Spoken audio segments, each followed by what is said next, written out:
Alors retour sur la journée de la fête des fleurs organisée par l'Union commerciale de Chambéry. Aujourd'hui je suis avec Sandrine. Sandrine, quels étaient les temps forts de cette journée ?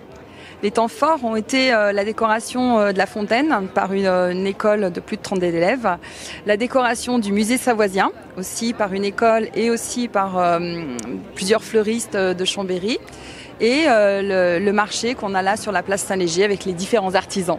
Alors maintenant on retrouve Benoît qui a créé tous ces ateliers de fleurs. Est-ce que tu peux nous raconter un petit peu la raison pour laquelle tu as fait tout ça ?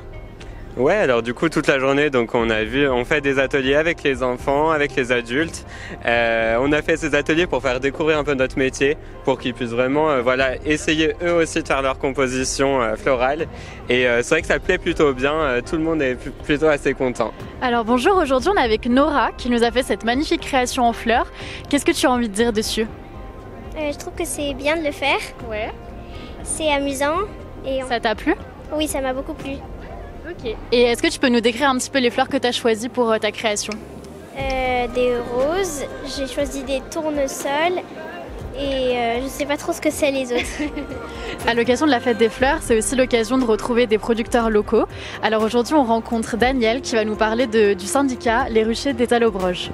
Je suis le président local de la section de Chambéry qui elle-même compte 300 adhérents. Et donc c'est une structure qui fait du miel avec des petites unités qui vont de 5-6 ruches à une vingtaine de ruches. Alors la fête des fleurs met aussi à l'honneur les liqueurs artisanales. François, parle-nous un petit peu de tes liqueurs. Alors bonjour, moi c'est François, donc je fais des liqueurs de plantes que je vais ramasser en montagne. Donc dans le cadre de la fête des fleurs, ils sont sympas de m'avoir accueilli. Là par exemple j'ai de la sapinette. Du coup là c'est pas une fleur, c'est les jeunes pousses de sapin au moment où elles sont bien vertes fluo. Cette année il y a de nouvelles initiatives, comme par exemple l'apparition d'une conteuse. Alors Véronique, est-ce que tu peux nous raconter un petit peu ce que tu fais découvrir aux enfants ? Bonjour, je fais découvrir aux grands et aux petits une histoire sur les fleurs, donc avec 3 gentils petits loups et un gros vilain cochon qui changent leur cœur grâce à des fleurs. Voilà. Et donc des contes qui sont avec un kamishibai, qui est un petit théâtre de papier avec des chants. À l'occasion de cette journée, on a aussi pu retrouver des dégustations à base de fleurs par Cédric Pernaut. Alors Atina, finalement, cette journée, c'était une réussite ? Oui, effectivement Margot, une grande réussite cette journée. Et bien sûr, on vous attend nombreux à la fin de l'année pour plein de surprises dans la ville de Chambéry. Merci de nous avoir suivis et à bientôt sur Savoie News pour de nouveaux sujets.